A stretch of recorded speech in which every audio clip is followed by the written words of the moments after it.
नृत्य की दुनिया में कर कुछ ऐसा दुनिया करना चाहे तुम जैसा।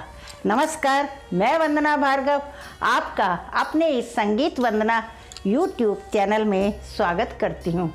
दोस्तों, मुझे खुशी है कि आप मेरे चैनल को देख रहे हैं, क्योंकि मुझे कई कमेंट मिले हैं। उसमें से एक है, मैडम शास्त्रीय नृत्य की जानकारी भी दीजिए। आप लोगों के कमेंट पर ही मैं शास्त्रीय नृत्य के टॉपिक पर वीडियो लेकर आई हूँ। यह नृत्य असम का शास्त्रीय नृत्य है। वर्ष 2000 में इस नृत्य को भारत के शास्त्रीय नृत्य में सम्मिलित होने का गौरव प्राप्त हुआ है। वीडियो शुरू करने से पहले आपसे अनुरोध है कि यदि आपने मेरे इस चैनल को अभी तक सब्सक्राइब नहीं किया है तो जल्दी से सब्सक्राइब करें, जिससे आगे आने वाली वीडियो का नोटिफिकेशन आपके पास जल्दी से जल्दी पहुंच सके। आइए अब हम अपने वीडियो की तरफ चलते हैं। शास्त्रीय नृत्य। शास्त्रीय नृत्य मुख्य भारतीय शास्त्रीय नृत्य परंपराओं में से एक है। यह एक नृत्य नाट्य प्रदर्शन कला है, जिसकी उत्पत्ति असम के कृष्ण संप्रदाय वैष्णववाद मठों में हुई है और इसका श्रेय 15वीं शताब्दी के भक्ति आंदोलन के विद्वान और संत महापुरुष श्रीमंत शंकर देव को जाता है। भारत के संगीत नाटक अकादमी द्वारा शास्त्रीय नृत्य के रूप में पहचाने जाने वाले आधुनिक शास्त्रीय नृत्य ने कई विषयों और नाटकों की खोज की और इसके प्रदर्शन का दुनिया भर में मंचन किया गया। शास्त्रीय के एकांकी नाटकों को अंकीय नाट कहा जाता है, जो सौंदर्य और धार्मिकता को एक गीत, नृत्य और नाटक के माध्यम से जोड़ता है।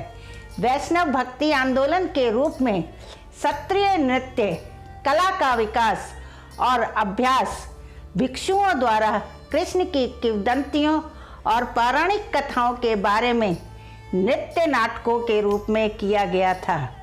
विशेष रूप से भागवत पुराण जैसे ग्रंथों से मंदिरों और मठों के अंदर शास्त्रीय नृत्य किया जाता है और नाटक आमतौर पर मठ मंदिरों के नृत्य समुदाय हॉल में किए जाते हैं। खेले गए प्रसंग भगवान कृष्ण से संबंधित होते हैं। कभी कभी अन्य विष्णु अवतार जैसे राम और सीता और महाभारत और रामायण जैसे महाकाव्यों की कहानियों को भी संदर्भित किया जाता है। उल्लेखनीय है कि महापुरुष श्रीमंत शंकर देव का दार्शनिक धर्म वेदांत भगवत गीता और भगवत पुराण के आधार पर था।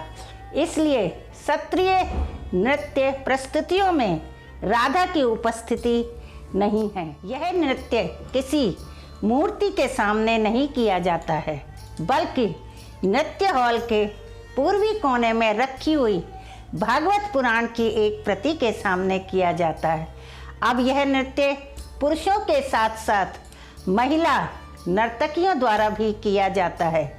20वीं शताब्दी के उत्तरार्ध में शास्त्रीय नृत्य असम के सब सत्तारूढ़ मठों के गर्भगृह से निकलकर महानगरीय मंच पर आ गया।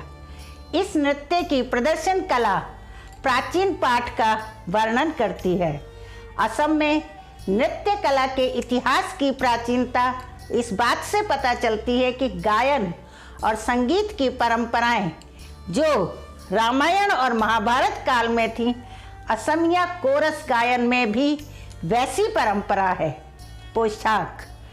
शास्त्रीय नृत्य की पोशाक के मुख्य रूप से 2 प्रकार हैं। पुरुष पोशाक धोती, चादर और पगड़ी। महिला पोशाक चादर और कांची, जो एक प्रकार का कमर कपड़ा है। परंपरागत रूप से वेशभूषा सफ़ेद या कच्चे रेशम की होती थी, जिसमें लाल, नीले और पीले रंग का प्रयोग होता था। पहले के समय में मखमल और साटन सामग्री का इस्तेमाल ज़्यादातर पोशाकों के लिए किया जाता था। समय बदलने के साथ जैसे जैसे यह नृत्य रूप मंच पर विकसित होता गया, नृत्य की वेशभूषा और डिज़ाइन और सामग्री बदलती गई। असम के सुनहरे रेशम का उपयोग नृत्य पोशाक तैयार करने में किया जाता है। अन्य शानदार रंगों का उपयोग महिला वेशभूषा में किया जाता है। भगवान कृष्ण की पोशाक नीले और पीले रंग की होती है। सूत्रधार एक विशेष पगड़ी के साथ अपनी विशिष्ट सफ़ेद पोशाक पहनता है। पारंपरिक असमिया आभूषण का उपयोग शास्त्रीय नृत्य में किया जाता है। केवल कच्चे सोने से एक अनोखी तकनीक में गहने बनाए जाते हैं। महिला नर्तकियां बालों में सफ़ेद फूल लगाती हैं। राक्षसों और विशेष पात्रों को चित्रित करने के लिए मुखौटों का उपयोग भी इस नृत्य के रूप में है। मुखौटा बनाने की कला क्षत्रिय संस्कृति का एक अभिन्न हिस्सा है और जो असम के सत्रों में उत्पन्न हुई है। सुंदर ढंग से सजाए गए पगड़ी और मुकुट स्थानीय कलाकारों द्वारा बनाए गए हैं, जिनका उपयोग अंकीय नाट्यों में किया जाता है। क्षत्रिय का मुख्य श्रृंगार भारत के अन्य शास्त्रीय नृत्य रूपों से मिलता जुलता है। हालांकि पहले के समय में पारंपरिक सामग्रियों और जड़ी बूटियों का इस्तेमाल मेकअप के रूप में किया जाता था।